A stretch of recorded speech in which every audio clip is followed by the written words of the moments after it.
আসসালামু আলাইকুম স্যার, আপনি তো সচেতন একজন মানুষ। আমরা জানি যে আপনি একজন স্কুল টিচার।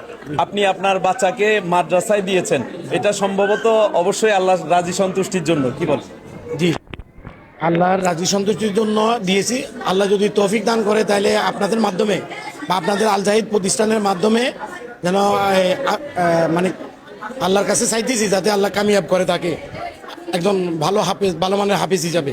আর আপনাদের প্রতিষ্ঠানের জন্য নিরন্তর শুভকামনা রইল, আর আপনাদের সকল ওস্তাদের জন্য রইল। স্যার, একটা বিষয় জানার ছিল, অর্থাৎ মাদ্রাসায় দেওয়ার পরে আদব আখলাক পড়াশোনায় অগ্রগতি কতটুকু দেখছেন আপনি আপনার বাচ্চার?